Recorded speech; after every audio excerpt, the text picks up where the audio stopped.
I'm Faith, 30 years old, and on my last birthday, my father handed me an envelope that would shatter everything I believed about my family. He stood in my doorway, the first time he'd visited my apartment in 3 years, and said words I'll carry to my grave. Your grandmother left this for you. She died believing you'd amount to nothing. But inside that envelope was a letter, and the first line read, If you're reading this, you survived your parents. I knew you would. What I found next, a key, a secret, and documents hidden for 5 years, changed everything I thought I knew about my grandmother, my father, and the inheritance I was told I didn't deserve. Before I tell you what happened, if you find this story worth hearing, please take a moment to like and subscribe, but only if you genuinely want to. And tell me in the comments, where are you watching from, and what time is it there? Now let me take you back to 5 years ago, to my grandmother's funeral, where this story really begins.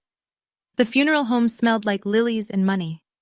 My grandmother, Eleanor Mercer, lay in a mahogany casket that probably cost more than my car. White flowers cascaded around her like she was sleeping in a garden, and somewhere behind the mourners, a string quartet played something soft and forgettable.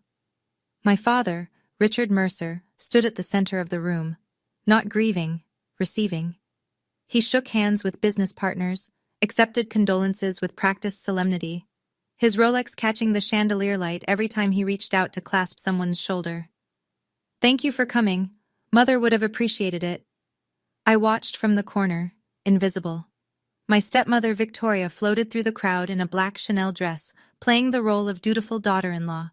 She guided my half-brother Derek, then 19, home from his freshman year at an Ivy League school, to stand beside our father. This is Derek, she told everyone who would listen. Eleanor's beloved grandson. She adored him. No one introduced me. I was 25 then, already teaching 3rd grade at a public school in a low-income neighborhood, already the family disappointment, already the daughter who chose a job instead of a career. But here's what I kept thinking about, standing alone by the flower arrangements. My grandmother used to call me her little star. She taught me to read before kindergarten. She let me stay with her for 2 years after my mother died, and those were the happiest years of my childhood. She wrote me letters, actual handwritten letters, even after I grew up. She always had stationery in her desk drawer, cream-colored paper with her initials embossed at the top. I didn't know then that those letters would matter, that she'd been preparing something for years. I only knew that she was gone, and no one in my family seemed to notice I was grieving too. To understand what came next, you need to understand where I came from. My mother, Linda, died of breast cancer when I was 12. I remember the hospital room, the machines beeping, her hand going cold in mine. I remember my father standing by the window, staring out at nothing, like he'd already left. He didn't know how to be a single parent, or maybe he didn't want to know.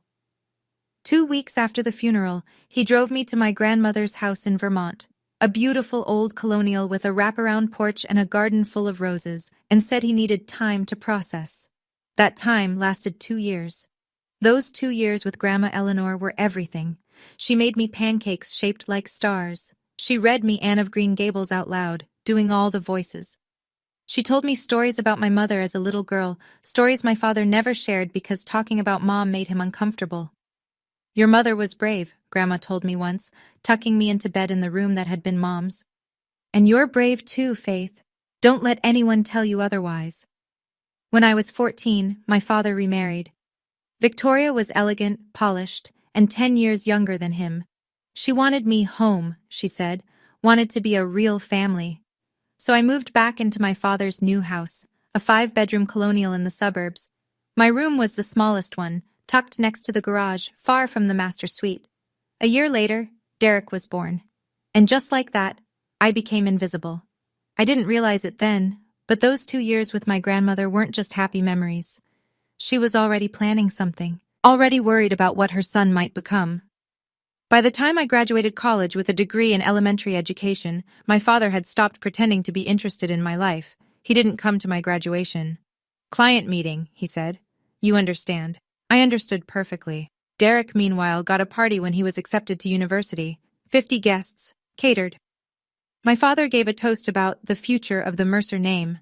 I sat at the back table nursing a glass of wine that cost more than my weekly grocery budget and watched my family celebrate the son who mattered. Every holiday, every family gathering, the same pattern. My father would corner me at some point and ask, "Still teaching?" "Yes, Dad." "What's the salary for that nowadays, 30,000? 42. He'd laugh. Not cruelly, just dismissively, like I'd told a mildly amusing joke. I give Derek that much for his allowance. He wasn't exaggerating. Derek drove a BMW that our father bought him. I drove a 2012 Honda Civic I'd purchased secondhand with my own savings. "Daughters," my father once said to a business partner at Thanksgiving, loud enough for me to hear. "They don't understand ambition. It's biological. Women think small. Family, feelings, that sort of thing. Nothing wrong with it. Just don't expect them to build anything." Victoria would nod along, patting my hand sympathetically. "Faith is nurturing," she'd say, like it was a consolation prize. That's her gift. My gift. Teaching children to read, staying late to help struggling students, making $42,000 a year while my father bought boats. I never argued, never defended myself. I'd learned early that arguing with Richard Mercer only made things worse. So I stayed quiet. I stayed small.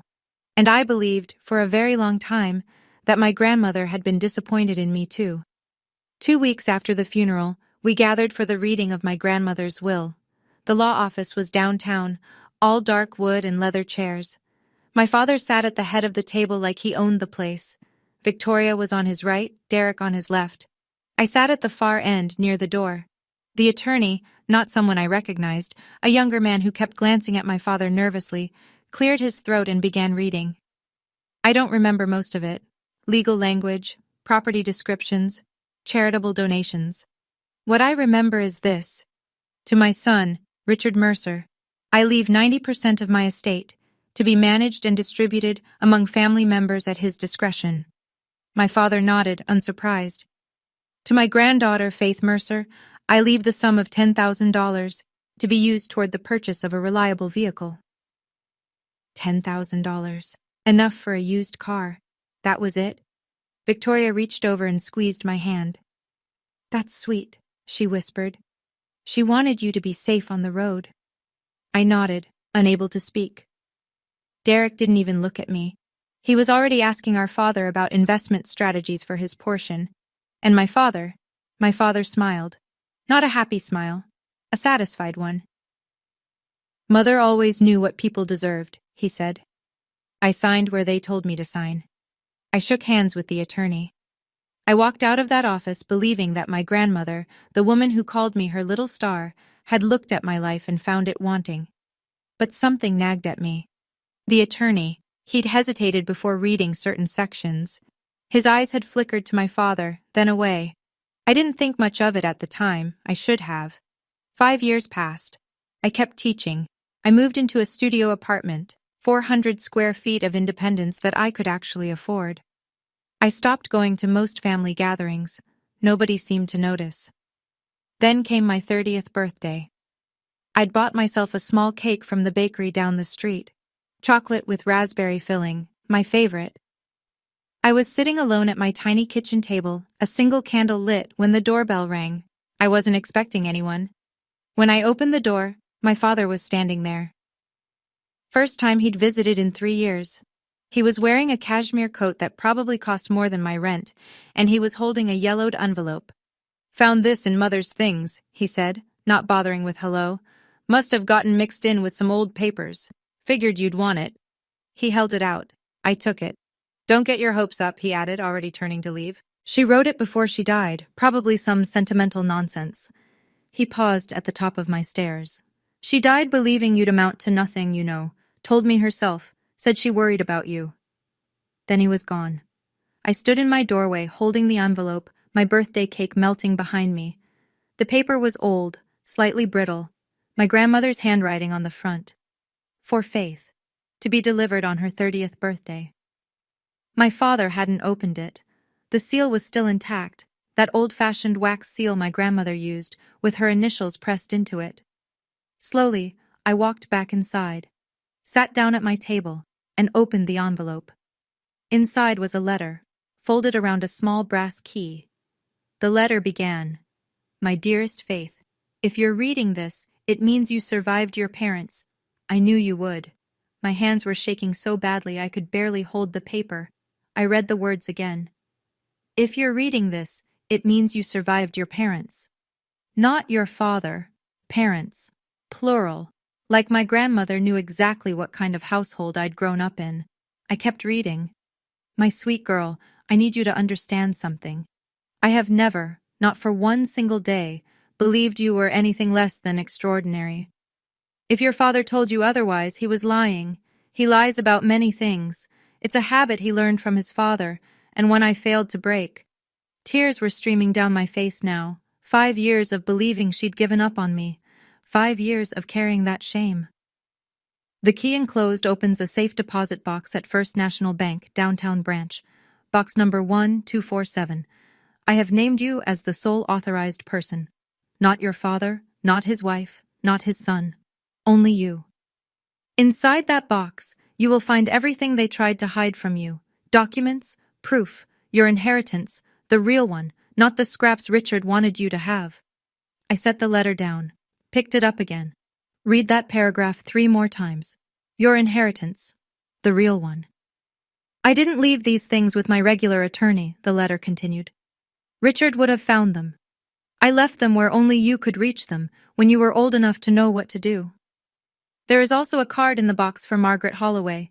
She's an old friend, and she knows everything. Call her if you need help. Remember, my star, you are not what they made you believe. You never were. All my love, always, Grandma Eleanor." The key was cold in my palm. Brass, with the number 1247 engraved on it. I didn't sleep that night. The next morning I called in sick to work, the first time in 3 years, and drove downtown. First National Bank was one of those old stone buildings that looked like it had been guarding people's secrets since the Civil War. Marble floors, brass fixtures, the kind of hushed atmosphere where everyone speaks in whispers. I approached the front desk with my driver's license and the key. "I need to access safe deposit box 1247. The clerk, young, professional, slightly bored, typed something into her computer, then stopped, typed again. Her eyebrows rose. "1 moment, please, ma'am. I need to get my manager." 10 minutes later, I was sitting across from Thomas Caldwell, the branch manager. He was in his mid-40s, graying at the temples, with kind eyes behind wire-rimmed glasses. "Miss Mercer," he said, studying his screen. "This box was opened by Eleanor Mercer in 2019, and you were added as the sole authorized accessor at that time. No one else," he emphasized those words carefully, "has permission to open it. Several inquiries have been made over the years, but we've followed Mrs. Mercer's instructions precisely." "Inquiries?" I asked. "From whom?" He hesitated. "I'm not at liberty to say, but your grandmother was very specific. She told me personally, 'If anyone else asks, including my son, tell them there's nothing here.' And I have." He leaned forward slightly. "She also told me something else, Miss Mercer. She said, 'When my granddaughter comes, and she will come, tell her I never stopped believing in her. Not for one day.'" I couldn't speak. My throat had closed up completely. Thomas Caldwell stood. "Let me take you to the vault." He led me through a heavy steel door, down a corridor lined with hundreds of small metal boxes, to number 1247. "Take all the time you need," he said, and left me alone. The box was larger than I expected. Inside was a thick manila folder, a smaller envelope, and a leather portfolio embossed with a law firm's name I didn't recognize. I started with the folder. The first document made me sit down hard on the vault room's small bench. Last Will and Testament of Eleanor Grace Mercer. Executed, March 15, 2019. 2019, 2 years before she died. After the will I'd heard read in that attorney's office. I scanned the pages, legal language swimming before my eyes until I found the key paragraphs. "To my granddaughter, Faith Eleanor Mercer, I bequeath the following. My education trust fund, currently valued at approximately $1.8 million, to be used for her personal enrichment and security, and my property located at 847 Mountain View Road, Stowe, Vermont, currently valued at approximately $1 million, which she may inhabit, sell, or manage at her sole discretion. $2.8 million. The property in Vermont. The house where I'd spent the happiest 2 years of my childhood. I kept reading. To my son, Richard Mercer, I leave the sum of $50,000 and my sincere hope that he will one day understand that family is not a business to be managed, but a garden to be tended. 50,000, not 90%. $50,000. The will was signed, witnessed, and notarized. Official, legal, real. There was more in the folder.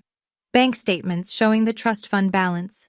The deed to the Vermont property, still in my grandmother's name, never sold as my father had claimed, and transfer records showing that someone had been withdrawing money from the trust. Hundreds of thousands of dollars. Starting exactly when Derek enrolled at Wharton. I laid out the bank statements on the vault room bench like evidence at a crime scene. The pattern was unmistakable. September 2022, $85,000 withdrawn. Derek's first year at Wharton, September 2023, $82,000 withdrawn. Second year, May 2024, $150,000 withdrawn, noted as business investment. Mercer Properties, LLC. Total, $317,000 from my trust fund, money my grandmother left specifically for me. And that wasn't counting the Vermont house, which my father had told everyone was sold to cover estate taxes. The deed in my hands said otherwise. The property was still there, still titled to Eleanor Mercer, still mine. I sat in that vault room for almost an hour, reading and rereading. My hands had stopped shaking. Something else had replaced the shock, something cold and clear. Derek's MBA, his prestigious degree, his networking events, his future CEO trajectory. All of it paid for with my inheritance. My father's expansion of his real estate business, funded by money that was supposed to be my security, and they'd done it while telling me my grandmother was disappointed in me, while making me believe I deserved nothing. At the bottom of the folder, I found a handwritten note from my grandmother. Faith, I know what you're feeling right now, betrayed, furious, perhaps even broken. But you're not broken, my star. You never were. I didn't leave you defenseless. Read everything, call Margaret, and remember, the truth has a way of finding the light. Sometimes it just needs a little help. I packed everything back into the folder, tucked it under my arm, and walked out of that vault. The Faith who went in was a woman who believed she'd been forgotten. The Faith who came out knew she'd been robbed, and she was going to get it all back. Margaret Holloway answered on the second ring. Miss Mercer? Not a question. Like she'd been waiting for this call for years. Your grandmother told me you'd reach out eventually. I just wasn't sure when. Margaret's office was in a converted brownstone on a tree-lined street, the kind of place that whispered old money and discretion. She met me at the door herself, a silver-haired woman in her early 70s with sharp eyes and a handshake that meant business. I was Eleanor's attorney for her real estate planning, she explained, leading me to a sitting room with tea already waiting. Not the family attorney, Richard controlled that relationship. I was her friend first, her legal counsel second. She poured tea with steady hands. I witnessed the 2019 will. I notarized it. I have copies of everything you found in that box, plus email confirmations from the notary public and both witnesses. She met my eyes. Your father submitted the 2015 will to probate court, the one that predates the 2019 version. In legal terms, that's called fraud. The word hung in the air. Fraud. What are my options? I asked. Margaret set down her teacup. Option 1, we go to the authorities, file charges. Your father could face felony charges for executor fraud and potentially theft. There would be an investigation, a trial, media coverage. She paused. Option 2, we confront him directly, with evidence, and negotiate a settlement. Full transfer of the trust fund and property, plus restitution for what was taken. In exchange, we don't pursue criminal charges. Would he agree to that? Margaret's smile was thin. Richard Mercer would agree to almost anything to avoid public humiliation. The question is, Faith. She leaned forward.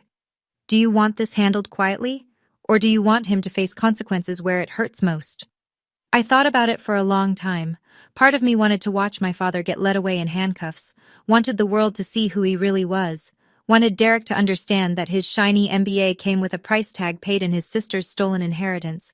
But another part of me, the part shaped by my grandmother's letters, her patience, her quiet strength, wanted something different. I don't want to destroy him, I finally said. I just want what's mine. And I want him to admit it, really admit it, in front of people who matter to him. Margaret nodded slowly. A public acknowledgement without public prosecution. Difficult to engineer. What if there was already a public event, I said. Something where his reputation is on display, where the right people are watching. That's when I remembered the invitation. It had arrived last week, embossed gold on cream cardstock. You are cordially invited to celebrate the 65th birthday of Richard Mercer. The party was in 3 weeks, at the country club where my father played golf with judges and businessmen. 80 guests. The social event of the season for his circle. Victoria had called afterward to remind me to dress appropriately. Don't embarrass us, Faith. You know how your father's friends can be. I told Margaret about the party. Her eyes lit up with something that might have been admiration or anticipation. So, she said, you want to give your father a birthday present he'll never forget? I want to give him exactly what he deserves, in front of the people whose opinions he actually cares about. Margaret reached for her calendar. 3 weeks, she said. We have work to do. The invitation sat on my kitchen counter like a dare. Celebrating 65 years of Richard Mercer, gold embossed, formal script, the kind of stationery that cost more per sheet than some people spend on dinner. Victoria called 3 days before the event. Faith? Her voice dripped with false warmth. Just checking? You received the invitation? I did. Wonderful. Now, about your outfit. Your father's colleagues will be there. The Hendersons, the Clarks, Judge Morrison. These people notice things. I understand. Wear something appropriate, something that fits. A pause. And Faith? Don't stand in the corner like you did at your grandmother's funeral. It looks odd. Mingle, smile, act like part of the family. I counted to 3 before responding. I'll do my best to represent the family well, Victoria. That's all we ask. She hung up. I looked at the dress I'd already chosen, hanging in my closet. Navy blue, simple but elegant. My grandmother's pearl earrings to go with it, the only jewelry she'd left me outright, placed in the safe deposit box instead of listed in any will. And in my bag, a folder. Certified copies of every document I'd found. The 2019 will, the bank statements, the deed, the notary's confirmation. Margaret would be there too. Not as my guest, as someone who had so many fond memories of Eleanor and had heard about the celebration through mutual friends. Perfectly innocent, completely deniable. My father wanted a birthday party. He was going to get one, and for the first time in 30 years, I was going to speak up at a family gathering. The difference was, this time, I had the receipts. I need to pause here for a moment, because this is the part where everything changed, where I stopped being the daughter who accepted whatever scraps my family threw at me and started being someone else entirely. Have you ever stood at a crossroads like that? Knowing that whatever you choose, there's no going back? If you're still with me, if this story resonates with something in your own life, I'd love for you to hit that like button, not for me. For everyone else out there who needs to know they're not alone. Now, let me tell you about the week before the party. 1 week before the party, my father summoned me. That's the only word for it. Summoned. A text message that read, "Come to the house. 7 p.m. Family meeting." I drove to the house I'd grown up in, the 5-bedroom colonial that had never felt like home. Victoria answered the door and led me to my father's study without a word. He was waiting behind his mahogany desk, leather chair throne-like behind him. Derek sat on a side chair, looking uncomfortable. Victoria positioned herself near the window, watching. "Sit," my father said. I sat. "I've heard something disturbing." His voice was ice. "Someone at First National mentioned you came in asking about mother's affairs, asking about safe deposit boxes." I kept my face neutral. I was curious. Curious, he leaned forward. Let me be clear, Faith. Whatever you think you know, whatever you think you found, you're wrong. Mother's estate was settled 5 years ago. Legally, properly, end of discussion. Dad, Derek started. Quiet. Richard's eyes never left mine. If you start digging into settled matters, making accusations, causing problems. He smiled, but there was no warmth in it. People will think you've lost your mind. The grieving granddaughter, desperate for attention. Mental illness runs in families, you know. Your mother had her struggles. I felt the words like a slap. My mother's depression, weaponized. I would hate, my father continued, for your colleagues at that little school to hear that you've become unstable. It would be such a shame for your career. I stood up slowly. Thank you for your concern, Dad. I'll see you at your birthday party. I walked out without looking back. In my car, I let myself shake for exactly 1 minute. Then I drove home, pulled out my phone, and texted Margaret. He's scared. That means we're right. The next morning, Victoria called. Faith, honey, her voice was syrupy with fake concern. Your father was harsh last night. He's just protective of the family. You understand. I understand. Good, because we all want what's best. Your grandmother's memory, the family reputation. It's important to keep these things private. A pause. You're coming to the party, aren't you? It would look so strange if you didn't. People would talk. I'll be there. Perfect. She sounded relieved. And Faith, maybe we could have lunch afterward. Just us girls. I feel like we've grown apart. I almost laughed. Grown apart, like we'd ever been close. That sounds nice, Victoria. Wonderful. See you Saturday. She hung up, mission accomplished. The difficult daughter had been pacified. The family machine could roll on undisturbed. What Victoria didn't know, what none of them knew, was that I'd recorded every word of that family meeting. My phone had been in my pocket, voice memo running, from the moment I walked in. 30 minutes of my father threatening my career, invoking my mother's mental health, essentially admitting there was something worth hiding. I sent the file to Margaret that evening. Beautiful, she wrote back. Not admissible in court without consent, but excellent insurance. If he tries anything after Saturday, we have options. I sat alone in my apartment, looking at my grandmother's letter one more time. You're not broken, my star. You never were. I hadn't felt like a star in decades. I'd felt like a burden, a disappointment, an afterthought. But maybe that was the point. Maybe that's what they needed me to believe. Saturday was 3 days away, and for the first time in my life, I was ready to shine. The night before the party, I almost backed out. I sat at my kitchen table at 11 p.m., grandmother's letter in front of me, and every doubt I'd ever had came flooding back. What if I was wrong? What if the documents were somehow invalid, outdated, superseded, legally meaningless? What if my father was right, and I was just a desperate, delusional woman grasping at conspiracies to explain why her life hadn't turned out the way she wanted? What if my grandmother had written that letter during a moment of confusion, and the real will, the one that left me nothing, was actually what she intended? I picked up my phone and dialed Margaret. It was 11:47 p.m. She answered on the third ring, voice alert. Faith, what's wrong? What if I'm wrong? The words tumbled out. What if this is all a mistake and I humiliate myself in front of 80 people and my father is right about everything? Silence. Then, Faith, I need to tell you something. Eleanor called me 3 days before she died. She was in hospice. She knew the end was close. I couldn't breathe. She said, Margaret, my son is going to try to take everything from Faith. He's been planning it for years. Promise me you'll help her when the time comes. And I promised. Why didn't you contact me sooner?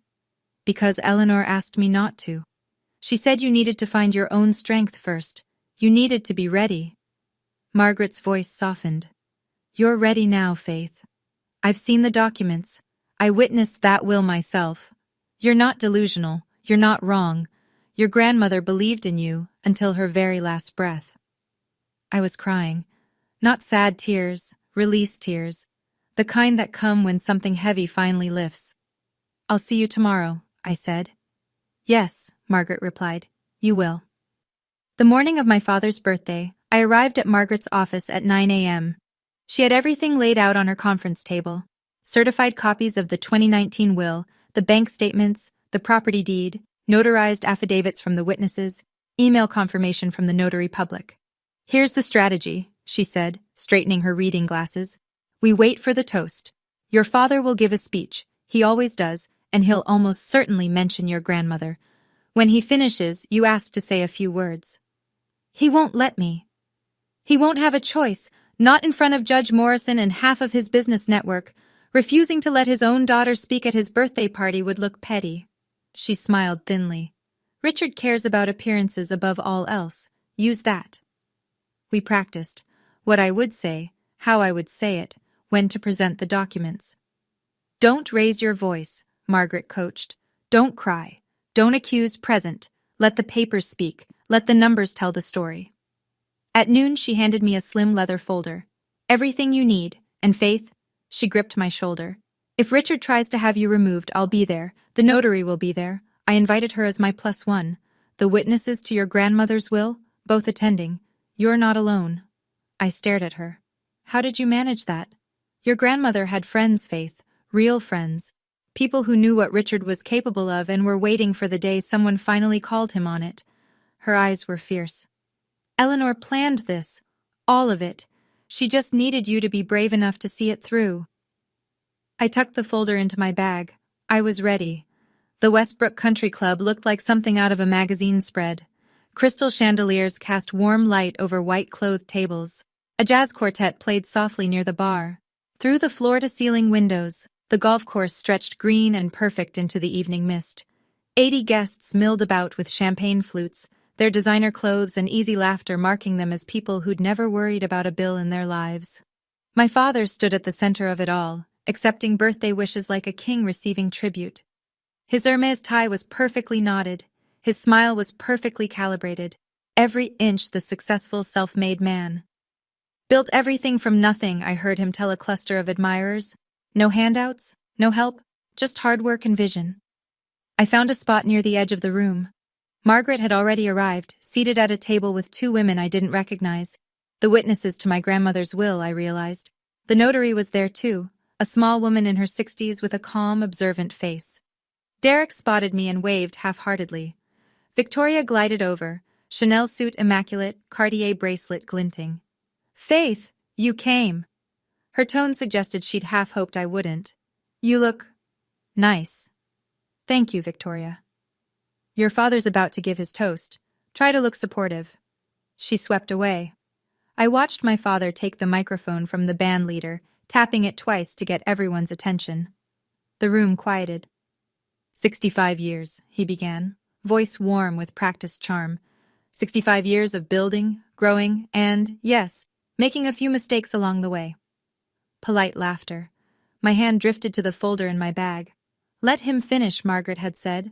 Let him say what he wants to say. It will make the contrast that much sharper. So I waited. My father held the room like a conductor holding an orchestra. When I was young, I had nothing, he continued, champagne flute raised. My father worked himself to the bone just to keep food on the table. I learned early that if you want something in this world, you have to take it. Nobody hands you anything. Victoria nodded admiringly from her seat. Derek beamed. But I also had my mother. His voice softened. Eleanor Mercer, the strongest woman I ever knew. She taught me discipline. She taught me that family is everything, that our legacy is what we build and who we build it for. I felt my jaw tighten. Mother passed 5 years ago, but her spirit lives on in this family, in the values she instilled, in the future she helped me create. He turned to look at Derek, and especially in my son Derek, the next generation of Mercers. Mother always said she couldn't wait to see what he'd accomplish. The room applauded. Derek ducked his head modestly. Her legacy, her values, her spirit. My father raised his glass higher. So tonight, I want to thank everyone who's been part of this journey. My beautiful wife Victoria, who's supported me through everything. My son Derek, who makes me proud every single day. And a pause, a glance in my direction. My daughter Faith, who's found her own quiet path in life. More applause. A few people looked at me with vague, sympathetic smiles. Quiet path. Even at his birthday toast, he couldn't resist the dig. To 65 years, he concluded, and to the legacy of Eleanor Mercer, carried forward by those who truly understood her. The room drank. I stood. "Dad," I called out, my voice steady. "May I say a few words about Grandma?" 80 faces turned toward me. My father's smile didn't waver, but his eyes went cold. He couldn't refuse. Not here. Not with Judge Morrison watching, with business partners lifting curious eyebrows, with Victoria's carefully managed social circle waiting to see what the quiet daughter had to say. "Of course, Faith." He gestured toward the microphone like he was doing me a favor. "Family should always speak at these occasions." I walked to the front of the room on legs that felt surprisingly steady. I took the microphone. 80 faces watched me. Curious, bored, mildly interested. My father stood to the side, champagne still in hand, already preparing to cut me off if I took too long. "Thank you, Dad," I smiled. "And happy birthday." Polite applause. My grandmother, Eleanor Mercer, was the most important person in my life. I let that sink in. She raised me for 2 years after my mother died. She taught me to read, to cook, to love stories. She called me her little star. I opened my bag. She also taught me to keep careful records. Something shifted in the room. My father's smile flickered. "I recently came into possession of some documents my grandmother left specifically for me." I pulled out the folder, including her last will and testament, executed on March 15, 2019. Notarized, witnessed, and legally binding. Complete silence. According to this will, I was meant to inherit approximately $2.8 million, a trust fund, and a property in Vermont, not the $10,000 I actually received. Someone gasped. My father stepped forward. "Faith, this isn't the time." The will submitted to probate court was dated 2015. I kept my voice calm, professional, exactly as Margaret had coached. 4 years older than this one. Would you like to explain that, Dad, to all these people who know what document fraud means? The room erupted in murmurs. Richard Mercer's face had gone from controlled to ashen in about 3 seconds. Victoria was gripping her champagne flute so hard I thought it might shatter. Derek just looked confused, like someone had switched the channel on his life without warning. "Faith," my father's voice was tight. "You're clearly upset. This isn't the place to discuss family matters." "I think it's exactly the place." I pulled out the bank statements. These show that over $300,000 was withdrawn from my trust fund in the past 3 years. The timing corresponds exactly to Derek's tuition at Wharton. More gasps. A woman I didn't recognize set down her champagne and pulled out her phone. Derek stood up. "That's insane! My tuition was paid by the family, by Dad, by my inheritance." I kept my eyes on my father. "The inheritance you told me I didn't deserve. The inheritance you said Grandma wanted you to manage because she was disappointed in me." "She was disappointed," my father's composure finally cracked. "She was a confused old woman at the end. She didn't know what she was signing." "Richard," a woman's voice, calm and authoritative. Margaret Holloway stood up from her table in the back. "I was Eleanor's attorney. I witnessed that will. She was in full command of her faculties. Would you like me to testify to that under oath?" Every head in the room swiveled between Margaret and Richard. "Who the hell invited you?" my father snarled. "Your mother was my friend for 50 years. Margaret walked forward slowly. She knew exactly what you would do, and she made sure there was someone who would remember the truth. I held up the will. "This is certified, Dad. The notary who signed it is in this room. So are both witnesses. Would you like to keep lying?" Margaret reached my side, and the temperature in the room seemed to drop 10 degrees. "For those who don't know me," she said, addressing the crowd with the ease of someone who'd spent decades in courtrooms, "my name is Margaret Holloway. I'm a retired estate attorney, and Eleanor Mercer was one of my dearest friends." My father looked like he wanted to bolt, but he was trapped, surrounded by colleagues, clients, everyone whose good opinion he'd spent decades cultivating. "Eleanor called me 3 days before she passed." Margaret's voice was steady. "From hospice.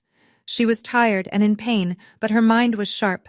She said, 'Margaret, my son is going to try to steal Faith's inheritance. I've left proof. Make sure it's found.' Victoria made a strangled sound. Derek had gone completely white. Eleanor also left a provision, Margaret continued. If Richard violated his duties as executor, which he did, by submitting a superseded will and making unauthorized withdrawals, his executor status would be automatically revoked. Faith becomes the rightful administrator of the estate. That's not legally, my father started. It is. Judge Morrison's voice cut through the noise. He'd risen from his table, face grim. Richard, if what these women are saying is accurate, you're looking at executor fraud. That's a felony. The room exploded in whispers. I stood there, holding documents that proved everything, watching my father's world collapse in slow motion. I didn't come here to have you arrested, Dad. My voice was quiet, but it carried. I came here to get what's mine. Transfer the trust fund. Transfer the deed. Pay back what you took. And we can settle this without prosecutors. And if he refuses? Someone asked. Margaret smiled without warmth. Then we file Monday morning. Your choice, Richard. I've never seen my father look small before. He'd always loomed large in my mind. The powerful patriarch, the successful businessman, the man whose approval I could never quite earn. But standing there in his Hermes tie and his Rolex, surrounded by people who were looking at him with new eyes, he seemed to shrink. This is entrapment, he hissed. You planned this. I planned nothing. I kept my voice level. You delivered the envelope yourself, Dad, on my birthday. You told me Grandma died disappointed in me. I let that sink in. She wasn't disappointed. She was worried about what you would do. Richard, Victoria grabbed his arm. We need to leave. We need to call our lawyer. The party's over, someone muttered, already heading for the exit. My father lunged toward me, not physically, but with words, the only weapon he had left. You ungrateful, worthless, after everything I did for you. Everything you did for me. I stood my ground. You ignored me for 30 years. You stole my inheritance. You told me my grandmother died ashamed of who I was. I paused. You had 5 years to do the right thing. 5 years. You chose this. His face twisted. You'll regret this. No. I handed the folder to Margaret. You had choices. Every step of the way, you had choices. You chose to lie. You chose to steal. You chose to make me believe I was worthless. I took a breath. Those were your choices, Dad, not mine. The room had mostly emptied now. A few people lingered, Judge Morrison, the notary, the witnesses, people who would remember what happened here. My father stared at me like he was seeing a stranger. Maybe he was. Maybe he'd never seen me at all. People asked me what it felt like after. Was it victory? Revenge? Satisfaction? Honestly, it was exhaustion. The kind that comes after you've been holding your breath for years and finally let it out. I didn't feel like celebrating. I felt like sleeping for a week. If you're still watching, if any part of this story has made you think about your own family, your own boundaries, the things you've accepted that maybe you shouldn't have, I want you to know you're not alone, and your story isn't over. A like or a share means more than you know. Now let me tell you what happened next. The fallout was swift. Within 2 weeks of that birthday party, my father was facing an official investigation for executor fraud. His attorney, a different one from the man who'd read the fake will 5 years ago, reached out to Margaret with an offer. Richard would transfer the remaining trust fund balance, approximately $1.5 million, to me immediately. He would sign over the deed to the Vermont property. He would pay restitution of $350,000 to cover what he'd already withdrawn, plus interest, and he would formally relinquish his executor status. In exchange, I agreed not to pursue criminal charges. Some people thought I let him off easy. Maybe I did. But watching my father go to prison wasn't going to bring back the years I'd spent believing my grandmother hated me. It wasn't going to undo the damage to my self-worth. And honestly, I didn't want revenge. I just wanted what was mine. The consequences rippled outward anyway. Derek had to take out loans to finish his final semester at Wharton. My father couldn't help. The settlement had drained his accounts, and his reputation was in tatters. 3 business partners pulled out of deals with Mercer Properties within a month. If he cheats his own daughter, I heard one of them tell another. Who else is he cheating? Victoria filed for divorce 4 months later. I heard she took half of everything he had left. And me? I got a certified check. I got the keys to a house in Vermont. I got a letter from my grandmother that I read every single morning, reminding me that I was loved, that I had always been loved, by the person who mattered most. It wasn't a fairy tale ending, but it was mine. 6 months after the party, I got a text from a number I didn't recognize. Faith, it's Derek. Can we talk? I almost deleted it, almost blocked the number. But something made me pause. Maybe it was curiosity. Maybe it was the knowledge that Derek had been a child when our parents started shaping who he'd become, just like I had. We met at a coffee shop downtown, neutral territory. He looked different, tired. The easy confidence was gone, replaced by something I'd never seen on his face before, uncertainty. I didn't know. His first words. I know you probably don't believe me, but I didn't know the money was yours. Dad said it was from Grandma, from the family. I never asked where it actually came from. You never asked why I didn't get anything either. He flinched. No, I didn't. I just accepted what I was told. We sat in silence for a moment. I'm not asking for money, he said. I'm not asking for forgiveness. I needed you to know that I'm sorry. For taking what wasn't mine. For never questioning why you were treated differently. He looked down at his coffee. I took out loans. I'm paying my own way now. It sucks, honestly, but it's fair. I studied my half-brother. 24 years old, MBA, almost complete, finally learning what it felt like to struggle. I'm not going to pretend everything's fine, I said. We were raised in the same house, and you got everything while I got nothing. That doesn't just disappear because you're sorry. I know, but... I took a breath. You're not him, Derek. You don't have to be. If you really want things to be different, prove it. Over time. That's the only way this works. He nodded slowly. I can do that. Maybe he could. Maybe he couldn't. But at least he was willing to try. I kept my job. A lot of people thought I was crazy. You're a millionaire now, my friend Sarah said. Why are you still teaching 3rd grade? But that's the thing about money. It can't buy what I loved most about my life.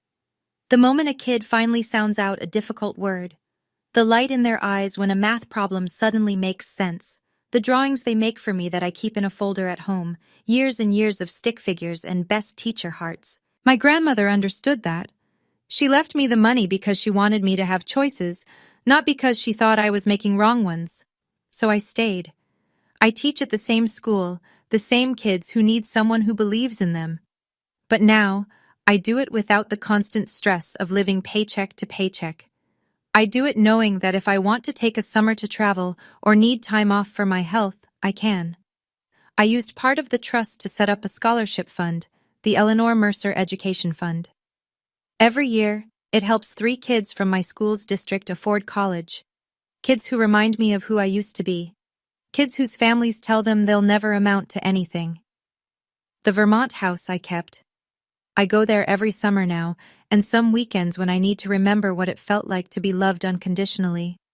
I sit on the porch where Grandma taught me to read, and I talk to her sometimes, out loud, just updating her on my life. I put her picture on my desk at home, right next to the letter she left me.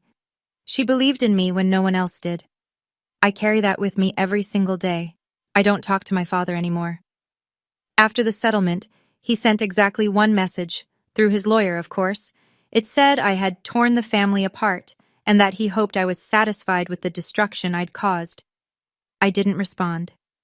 Here's what I know about his life now, mostly from Derek. The business survived, but barely. He had to sell the 5-bedroom house and move into a condo. The country club memberships lapsed. The invitations to galas and golf tournaments stopped coming. Nobody wants to be associated with a man who stole from his own daughter. Victoria remarried less than a year after the divorce. Some real estate developer from Connecticut. I hear she's happy. I don't particularly care. And Richard?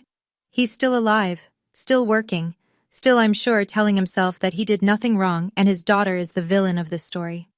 I used to want him to apologize, to acknowledge what he'd done, what he'd taken, who he'd tried to make me believe I was. But I've learned something in the last year. Some people, never apologize. They can't. Admitting fault would mean admitting their whole worldview is wrong, and they'd rather burn everything down than do that. So I stopped waiting. I don't wish him ill. I don't wish him well. He's just not part of my story anymore. A character who had his scenes and exited. The energy I used to spend hoping he'd change, I now spend on people who actually deserve it. That's what boundaries are, I've learned. Not walls, not punishment, just a clear line between what's yours and what's someone else's. And finally, knowing which side you're standing on. If you've made it this far, I want to leave you with a few things I've learned. First, the people who love you most will sometimes protect you in ways you can't see. My grandmother spent years preparing for the day when I'd need to know the truth. She didn't tell me while she was alive because she knew I wasn't ready. She trusted me to find my strength, and then she made sure I'd have the tools to use it. If there's someone in your life who believes in you, even when you can't believe in yourself, hold on to that. Even if they're gone, their faith in you lives on. Second, silence isn't always weakness. For years, I thought my inability to stand up to my father meant I was a coward. But sometimes silence is just waiting, gathering strength, collecting evidence, learning the shape of the battlefield before you step onto it. When I finally spoke, I had everything I needed. And my father, who'd mistaken my quiet for submission, never saw it coming. Third, and this is the one I wish someone had told me years ago, you don't owe forgiveness to people who never asked for it. Boundaries aren't selfish. They're not cruel. They're just clarity. This is where I end, and you begin. This is what I will accept, and what I won't. Knowing that isn't betraying your family. It's honoring yourself. My grandmother signed her last letter the same way she signed every letter she ever sent me.